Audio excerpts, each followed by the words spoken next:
Ada hal yang perlu kita cukup cermati, yang ini merupakan tugas juga di dalam kita berkhotbah, yaitu bagaimana kita membuat ilustrasi, membagikan pengalaman atau kesaksian kehidupan yang pernah dikerjakan oleh Kristus. Karena bagian ini saya rasa cukup rumit, oleh sebab itu saya membuatnya secara khusus di dalam pertemuan kita kali ini, yaitu penggunaan cerita dan ilustrasi yang efektif untuk menyampaikan pesan dan konsep yang kompleks dengan cara yang lebih mudah untuk dipahami tentunya kepada audiens. Nah, ada beberapa pengertian yang sebelum kita mengarah ke sana, yaitu pengertian tentang cerita dan kesaksian atau pengalaman kehidupan. Apakah itu ilustrasi? Ilustrasi diterjemahkan sebagai sebuah penggunaan contoh, perbandingan, atau gambaran nyata tentang suatu konsep yang konkret untuk menjelaskan atau memberi sebuah gambaran tersebut kepada kepada audiens terhadap pesan yang ingin disampaikan. Berarti ilustrasi berfungsi sebagai penganalogian atau memberi hal yang lebih mudah untuk dicermati di dalam sebuah konsep masa kini. Dari konsep yang ada di dalam Alkitab masa lampau, diterangkan di dalam sebuah penjelasan masa kini, di mana audiens tidak terlalu rumit memahami, audiens tidak terlalu sukar mengerti terhadap apa yang sedang kita bicarakan. Ilustrasi sangat membantu audiens untuk lebih lagi memahami dan meresapi konsep bukan abstrak, tetapi hal yang ada di masa yang lampau. Itu yang saya sebut abstrak. Melalui sebuah analogi yang sederhana dan jelas. Tentunya akrab dengan kehidupan. Kalau kita memberi analogi ilustrasi, tetapi analogi atau ilustrasi tersebut jelimet atau sukar, maka dia tidak berfungsi sebagai ilustrasi. Sesuatu yang dipermudah di dalam pemahaman, di dalam sebuah pengertian, itulah yang disebut dengan ilustrasi. Dimuat mudah, akrab dengan audiens yang ada. Oleh sebab itu pemahaman audiens, kita memahami audiens juga menjadi bagian yang penting sebelum kita menyusun sebuah khotbah.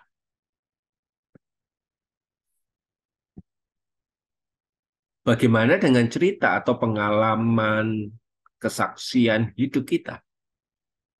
Cerita diterjemahkan sebagai sebuah narasi atau pengalaman yang diceritakan untuk mengilustrasikan, untuk menjelaskan juga sebuah pesan atau konsep. Jadi sebuah pengalaman, kesaksian itu sama dengan hal-hal yang bisa menjelaskan sesuatu penjelasan di masa lampau. Cerita bisa mengambil bentuk sebuah ilustrasi dalam waktu yang pendek atau panjang, yang mungkin juga melibatkan karakter atau sebuah peristiwa. Tetapi intinya yang lebih kuat di dalam kisah cerita yang membedakan antara cerita dan ilustrasi adalah di faktor emosi, keterlibatan emosi. Bagaimana contoh menjelaskannya? Kalau Anda menjelaskan tentang hidup yang sia-sia, maka Anda bisa menggunakan uap, kompor, uap dari panci yang ada dan cepat hilang. Sesimpel itu. Tetapi kalau Anda menggunakan cerita, maka Anda akan melibatkan unsur emosi. Unsur emosi yang manusia yang sia-sia bisa Anda gambarkan dengan Anda pergi ke pemakaman, Anda menceritakan bagaimana kehidupan seseorang, dan tibanya orang itu tidak ada di antara kita. Unsur emosi, unsur teriakan hati, curhatan hati, itu digunakan untuk membawa khotbah itu menjadi sesuatu yang punya nilai lebih. Cerita bisa kita dapat dari hal-hal yang ada di sekitar kita.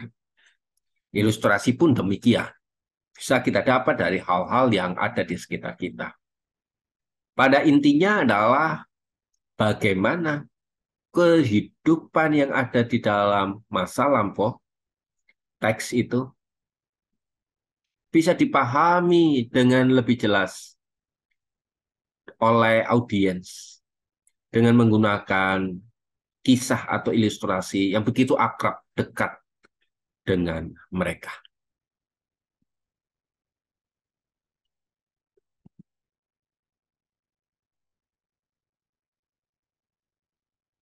Cerita bisa menceritakan kisah-kisah Alkitab, seperti perjalanan Yesus, peristiwa-peristiwa yang ada di dalam Alkitab, baik itu di dalam kitab Perjanjian Lama maupun yang ada di dalam kitab Perjanjian Baru. Bisa menggunakan unsur di Alkitab. Jangan ragu kalau kita mendramakan cerita itu di dalam sebuah emosi kita. Jangan ragu, karena bagian itu sangat-sangat membawa kita merasakan apa yang dialami. Juga pendengar mengerti, melihat apa yang sedang di orang yang mereka alami juga. Tapi jangan satu hal yang perlu kita lakukan, sangat-sangat berlebihan sampai mengganggu topik utama kita, yaitu memberitakan Kristus. Contoh lain, misalnya kita menggunakan cerita-cerita yang inspiratif tentang orang-orang yang nyata, yang mengalami perubahan di dalam kehidupan. Bisa kita gunakan. Bisa kita terapkan di dalam sebuah struktur yang ada. Membagikan pengalaman pribadi yang sangat relevan dengan kehidupan mereka. Jadi kita lihat di sini ada 3 unsur. Unsur Alkitab, unsur orang lain, ada atau unsur diri kita. Silakan Bapak Ibu, teman-teman menggunakannya, memilihnya atau bagian-bagian mana yang akan Bapak Ibu akan terapkan itu. Tetapi yang paling sangat mengena diri audiens adalah kesaksian pribadi. Coba kita melihat atau memperhatikan sebentar tentang bahayanya kalau kita menggunakan kesaksian pribadi. Tapi bukan berarti kesaksian pribadi tidak bisa kita gunakan. karena dia mempunyai sebuah kekuatan yang yang powerful di dalam pemberitaan itu.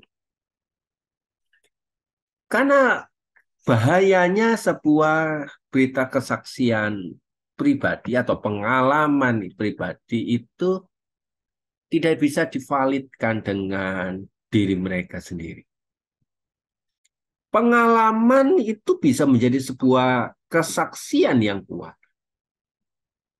Bila kesaksian itu ada buktinya, ada validasi yang sudah kita kerjakan juga.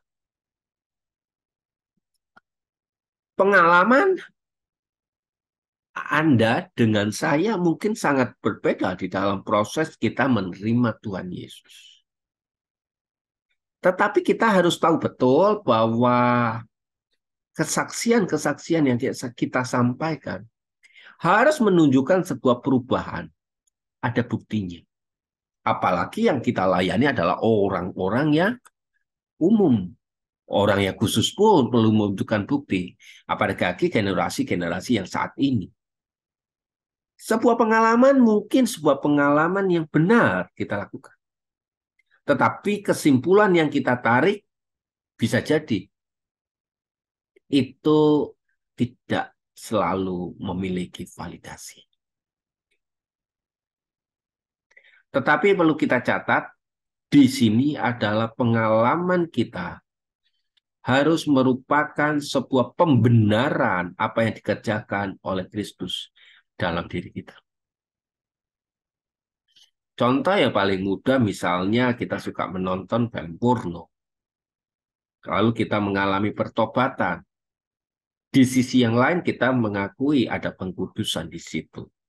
Tetapi ada hal-hal yang sangat sulit kita mungkin pernah lakukan di jam-jam di mana orang lain tidak mengetahuinya. Harus ada buktinya, saudara.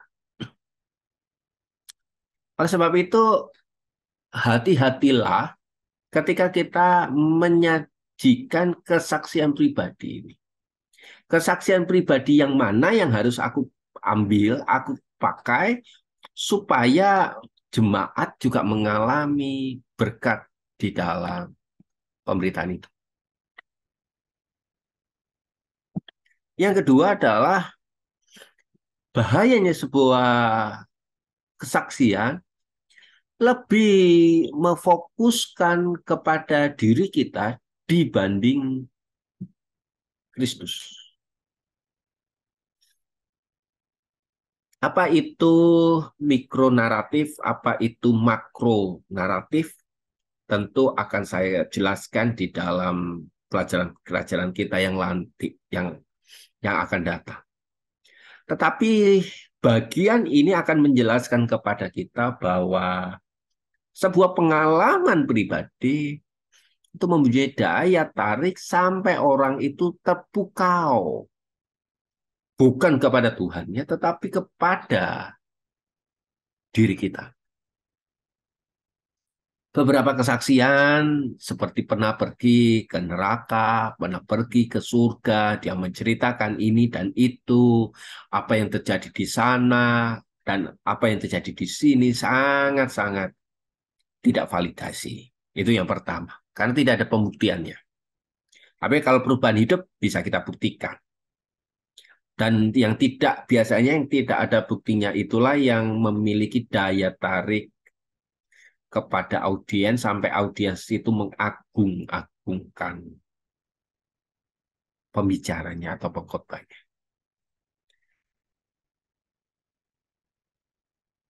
Dan yang perlu kita pahami, ingat bahwa kesaksian itu tujuannya adalah sebagai dukungan terhadap apa yang Tuhan telah pesankan.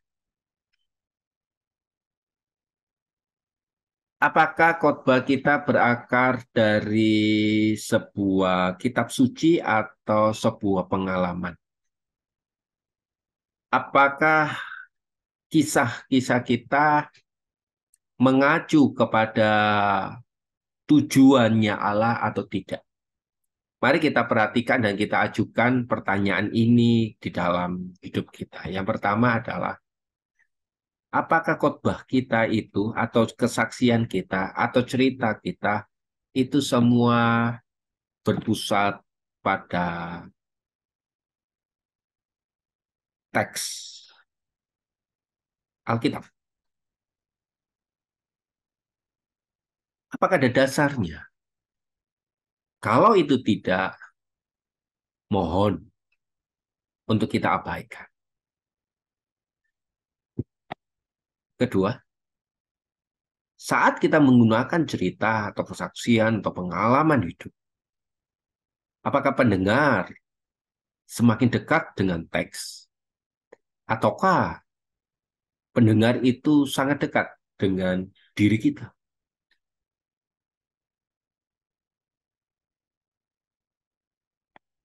Kalau para pendengar itu tidak dekat dengan teks atau Tuhan, maka kita bisa menggunakan ilustrasi dengan rendah hati. Kita mengcutnya dan memindahkannya dan mencari yang lain. Apakah tanpa cerita, tanpa kesaksian, khotbah penginjilan itu bisa ada? Dan kita harus berkata, bisa. Karena yang kita khotbahkan, yang kita saksikan adalah sebuah pengalaman tentang pribadi Kristus Yesus. Tiga pertanyaan inilah yang harus kita jawab ketika kita menggunakan pengalaman dan kesaksian. Jangan sampai cerita pengalaman itu memusatkan sorot kamera itu di dalam diri kita. Sampai orang terpesona bukan kepada pribadi Kristus, tetapi sebaliknya kepada diri kita. Apakah tanpa cerita aku masih bisa berkhotbah? Bisa, karena dasar khotbah kita adalah Bible, adalah penggalian teks. Ingat, kesaksian, ilustrasi, cerita adalah sebuah alat pendukung untuk kebenaran itu bisa relevansi dengan kehidupan sekarang. Ada seorang yang berkata bahwa kebenaran itu selalu relevansi. Benar, saudara. Tetapi bagaimana itu mendekatkan dengan apa yang kerap kali audiens lakukan, itu menjadi pertanyaan kita. Nah, ada beberapa hal yang perlu kita perhatikan di dalam kita menyampaikan khotbah penginjilan itu sendiri, saudara. Yang saya temukan ya. Yang pertama adalah kejujuran dan integritas kita. Pastikan bahwa cerita atau kesaksian yang kita sampaikan itu benar, dapat dipertanggungjawabkan. Jangan mengada-ngada, jangan berlebihan di dalam sebuah pembuatan cerita. Tetapi ingat, itu sebuah dukungan atas sebuah kebenaran. Yang kedua adalah bersifat relevansi. Relevansi adalah pesan Injil yang disampaikan itu harus mendukung pesan teks yang ada sehingga jemaat itu memahami konsep apa yang ada yang terkandung di dalam pesan teksnya. Relevansi. Dia bukan hanya bicara soal hal masa lampau, tetapi dia ada di dalam dekat kita. Tetapi intinya dia memberi dukungan kepada diri kita. Pertimbangkan pendengar. Apakah Anda harus memilih bagian cerita atau tidak? Hindari cerita-cerita yang tidak memiliki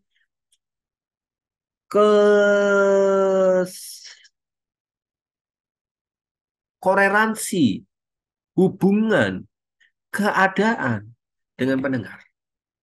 Anda berbicara soal hal kedokteran kepada orang-orang yang memiliki latar belakang pendidikan yang sangat-sangat rendah, kepada tukang beca, kepada orang-orang di jalanan, menggunakan bahasa-bahasa yang teologis, kepada mereka orang-orang yang sederhana. Pertimbangkan pendengar itu di dalam konsep cerita juga. Karakter kita akan menjadi bagian yang paling penting, yang harus bisa terbagikan. Pengalaman pribadi kita itu harus nyata di depan umum. Jangan memaksa kita membagikan hal-hal yang tidak pantas. Walaupun pernah kita lakukan, walaupun itu dulu kita lakukan. Jangan bawa jemaat untuk mengerti, membayangkan hal-hal yang dulu pernah Anda lakukan. Fokuslah kepada Kristus. Fokuslah pada ajaran-ajarannya Kristus. Fokuslah kepada hal-hal yang telah kerjakan oleh Kristus di dalam Injilnya, di dalam karyanya, di dalam perbuatannya. Tentu karena ini beritanya bukan tentang diri kita, tetapi tentang Allah, jangan terlalu panjang. Batasi. Intinya apa? Gunakan hal-hal yang pencitraan diri Anda. Biasanya yang terlalu panjang itu bicara soal aku, dan aku. Yang paling emosi, yang sulit lagi dilakukan oleh seorang hamba Tuhan di dalam dia bercerita, yaitu menggunakan empati dan sensitif. Ikut merasakan apa yang sedang digunakan. Ini faktor emosi yang ada. Tentu saja kita bicara tentang kualitas penyampaian. Ada unsur-unsur apa, langkah-langkah apa yang perlu dilakukan. Bagaimana bisa mencapai sebuah klimaks dalam sebuah cerita. Ada banyak teori yang telah diajarkan. Gunakan, itu menjaga kualitas. Bagaimana engkau berteriak, bagaimana engkau mulai mereda katanya, bagaimana engkau menggunakan bahasa, bagaimana menggunakan bahasa tubuhmu, bagaimana engkau menggunakan intonasi-intonasi, pemilihan-pemilihan kata, itulah kualitas di dalam penyampaiannya. Tetapi jangan sampai kita lupa, kita perlu menjaga hubungan kita dengan Roh Kudus, karena pekerjaan khotbah penginjilan adalah pekerjaan Roh Kudus. Bapak, Ibu, Saudara-saudari, ini bagian yang paling harus kita penuhi. Tidak sekedar kita menyampaikannya, tapi ternyata ada faktor-faktor yang sangat-sangat mendukung. Bukan hanya pada saat kita menyampaikannya saja, tetapi bagaimana juga mereka bisa melihat karya Allah itu bekerja di dalam diriku dan kepada diri Anda semua. Bapak, Ibu, Saudara-saudari, rekan hamba Tuhan. Faktor-faktor tadi, hal-hal yang tadi kiranya mengingatkan kita bahwa kita adalah hamba-hamba Tuhan yang dipakai untuk menyampaikan berita, untuk menyampaikan kesaksian, untuk menyampaikan apa yang Tuhan ingin kerjakan melalui diri kita terlebih dahulu. Dan juga karyanya itu nyata. Kebangkitan Kristus itu nyata. Kematiannya itu nyata di dalam kehidupan kita terlebih dahulu. Lalu kita sampaikan itu kepada jemaat, kepada orang lain, dan kita mendapatkan berkat di dalam. Kiranya Tuhan Yesus mengingatkan kita, Roh Kudus menggugahkan hidup kita, supaya kita semakin hari melakukan khotbah penginjilan dengan efektif. Efesian. Kalau ada masukan, ada usulan, ada hal-hal yang ketika Anda belajar pelajaran ini, ada yang ingin Anda berikan, ayo berikan. Maka itu akan menjadi sebuah kekuatan kita untuk selalu memberitakan tentang khotbah penginjilan. Kiranya Tuhan Yesus memberkati kita semua di dalam ladang pelayanan kita masing-masing. Jangan lelah, jangan lelah. Terus berikanlah, ceritakanlah tentang khotbah yang bersifat Kristus kepada mereka yang kita layani. Maka tidak akan pernah sia-sia. Tuhan memberkati kita.